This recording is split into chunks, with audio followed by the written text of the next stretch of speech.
Hey friends, my name is Jason and welcome to This Dad Reads, where I dive into games, books, and all things nerdy.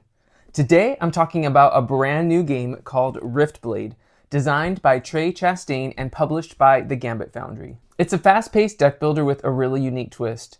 Now I am a huge fan of deck builders, and I'm happy to report that Riftblade takes a well-known type of game and gives it a really fun twist. Plus, it fixes some of the issues I find often frustrating with deck builders.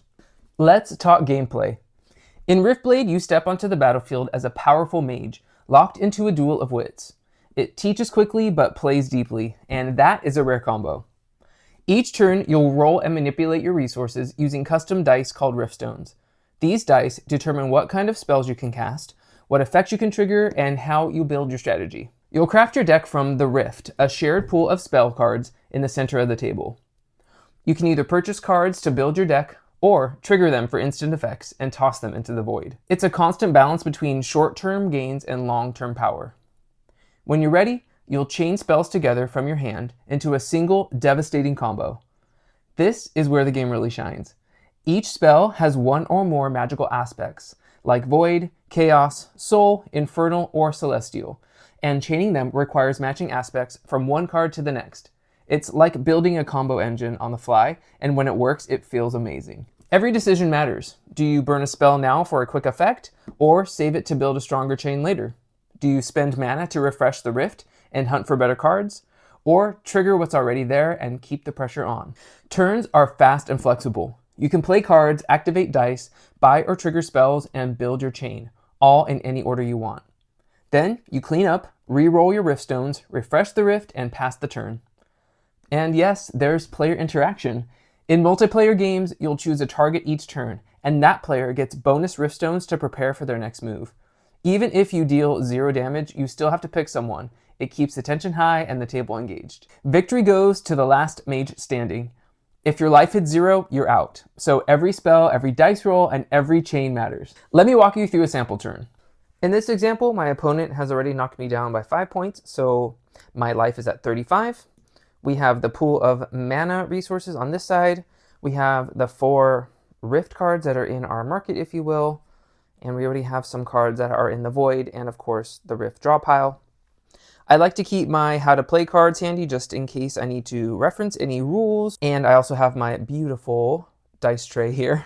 Before I started this turn, I already rolled my Riftstones and I have them here. I'm going to go over what they all mean in just a second. And here is my deck, which I have already purchased a couple cards from the Void to put in just so I can show you what an example turn might look like.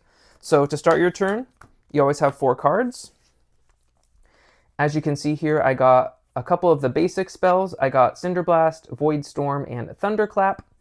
And this is what I was talking about earlier. You have to look at the symbols up in the left corner to make sure that they can chain. What I think I'm already going to do is play Cinderblast. And I'm going to use one of my empowering dice to fuel it. So this does 1 damage to my opponent, which I can either do right now or I can wait till I'm done with my chain. I like to wait till I'm done with my chain. It just makes it easier so you're not pinging your opponent like 1 at a time.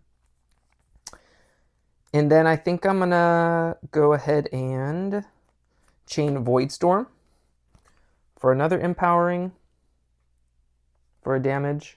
And then I'm gonna play Thunderclap for another damage. And I'm gonna use actually my wild to do that, to do my damage. You can use this for any symbol that you want. So I'm gonna use my wild. And then finally, I'm gonna play Fate's Twist because this only has this symbol here, so I have to play it last. And I have an option now. I can play either for free, I can do 1 damage. For an empowering Riftstone, I can draw a card and do a damage. Or for overcharged, I can draw 2 cards and do a damage. So I'm definitely going to do that right now. So I'm going to overcharge. So I like to do all my damage at once. So I'm going to do 1, 2, 3, 4 damage to my opponent. They will go down by 4. And I now get to draw 2 cards. Sometimes you might want to time things out depending on when this comes out. I might have wanted to played it earlier because now I have no more dice to power cards with. But that's okay. Let's just see what happens here. See, and I think I already messed myself up because now I can't play any more of these cards because I only have that symbol on my last chain, which is quite unfortunate. What I can do is use my 2 mana here to purchase something from the Rift. So as you can see, we have a Wild Surge for 2, an Essence Drain for 4, a Chaos Rift for 5, and a Celestial Tide for 1. There's also something you can do called triggering cards.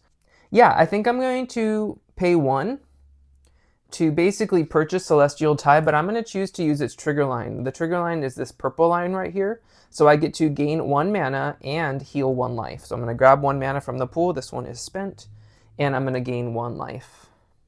So now I'm up to 36. This card now, instead of going into my discard pile to go into a future draw, goes into the void, so it leaves altogether. Now that actually still leaves me with 2 mana. I think I'm just going to purchase Wild Surge for 2. So I'm going to put this back over here, and any purchase cards go in my discard pile. So now, because that's everything I can do, I'm going to go to my cleanup. So I'm going to discard all my used cards. These all go to my discard pile. And then discard down to 7, I only have 2, but then I draw up to 4, so now I'm starting with these 2 cards in my hand. Unlike traditional deck builders, you don't just get rid of everything, you get to keep what's in your hand and build up later. So now I can definitely use those cards that I drew in my last turn in a future turn. Now I'm going to actually re-roll my Rift Stones to get ready for my next turn. And I like to set them all out here so me and my opponent can both see them. Some good options here. And then refresh the Rift. So 2 cards got taken out, so I will add 2 more. And that's my turn. What I really like about this game too is that all of these dice have secondary abilities. So if you look on here, instead of using this side on my, like I did on my turn, to power a card, what I can do is I can discard a card from my hand to upgrade this to Overcharged, which is super useful. The secondary ability of Overcharged is to draw a card. So to use this, I could have drawn another card to my hand. You can also use a mana dice to refresh the entire shop. The only way you can do that is from the mana here. You cannot use mana from the pool.